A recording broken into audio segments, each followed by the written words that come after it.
Hi, Mr. Robson isn't in today, as you know, so I'm just recording a short presentation because I'm not in either to talk you through what you're going to be doing today.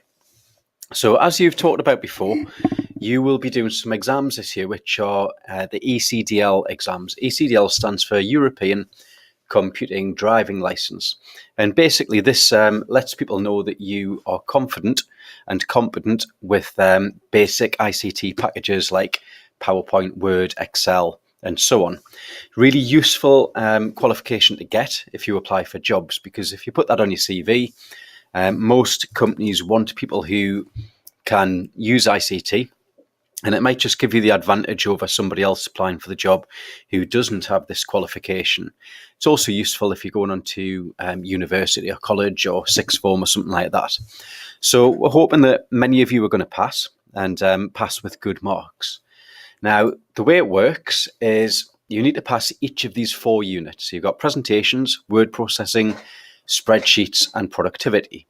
The first 3 you'll know a lot about because you've done a lot of work in these areas already. And the pass mark for those units is 75%. The exam itself is online, so you're actually doing the work in PowerPoint or in Word or something like that. Now, the productivity exam, don't panic about that, is basically just a mix of the other 3 units, but you have to choose which software is appropriate for the job that you're doing. And because it's a little bit harder, the pass mark is a little bit lower at 55%. Once you've done all 4, you'll get an average, and that determines what grade you get for your ECDL qualification. So to get a C, you need 70% or above, up the way to an A star, which is 85% or above. Loads of people over the last couple of years have managed to get themselves A stars. So you've got a really good chance of doing that if you put the work in. There are 2 types of tests. There's the real test, which is the exam that you'll get marked on, but there's also something called a diagnostic test, which you'll do first. It's basically a practice exam. So you get the chance to have a go at the exam. You'll get a grade at the end of it, but you also get some feedback telling you which areas you didn't get right. And that's going to help you because that'll tell you which areas you need to improve and practice before you do the real exam. Your grade will also tell your teacher if you're ready for the real exam. So they'll make a note of the grade that you get. And if it's high enough, they'll let you sit the exam for real. You get 1 diagnostic per exam. And don't worry if it seems like the diagnostic takes a long time. It covers everything that you could be asked about. The real exam just covers a selection and will take about half the time that the diagnostics take.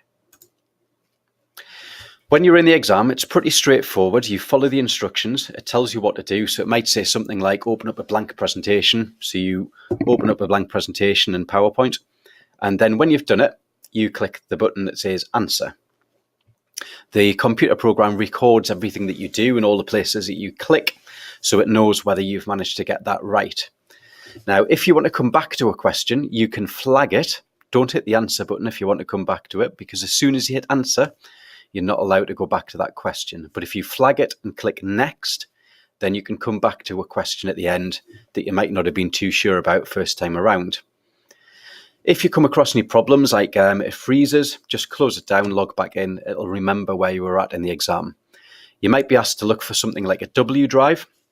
If you can't see it, look in recent places when you go to My Computer, and you should find your drive there. Most of the time that will work. Just occasionally, for some reason, that drive doesn't show up. Teacher can also help you if you get in that situation. You'll get your username and password from your teacher, and to get to the exam, you need to go to Exam Shortcuts, which is here. So if you go to Start on the computer, All Programs, and then Exam Shortcuts, I don't have it on my computer, but you will have a link that says ECDL. You click on that link, and that will open up the exam. It opens it up in Internet Explorer. The test doesn't work in Chrome. And then you just log in with the details that your teacher will give you. In your case, these details are on the class blog. So just look on the class blog and you'll find your username and password on there. When you log in, do it carefully, and you'll be asked to change your password. If you get your password wrong, by the way, when you enter it a few times, you will be locked out and there'll be nobody available to help you change it. So please make sure that you type it carefully.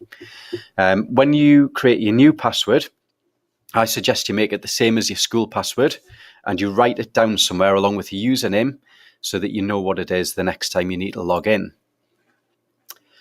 Right, at the end of the exam, you'll not finish it in one lesson. You'll be able to open up a feedback document and paste some screenshots of your feedback from your diagnostic in so that you know what your mark is and what you need to work on before you actually sit the real exam. So what you're going to do next is you're going to get yourself to the right place. So you go into exam shortcuts, remember. You look for the ECDL link, which I don't have, but you will. And then you log in with the username and password that you will find on your class blog. When you do that, all you're going to do, change your password, accept the terms and conditions, and then you're going to click the link that says ECDL Diag test. You're doing the diagnostic, so it's a Diag, it's just short for diagnostic. You're going to click on that. You're going to choose the second link down, which is presentations. This is all on the sheet that you're going to get, so don't panic if you don't remember this. Click on the second link down, presentation software, and then if you hit continue and start, that will take you into your test. At the end of the lesson, just click the suspend test button, and that will pause your test, and you'll be able to log out. And when you log back in next lesson, it will remember where in the test you were, and you'll be able to finish it. Best of luck, and give it your best shot. Don't panic about it. This is a practice, remember, and I hope it goes well.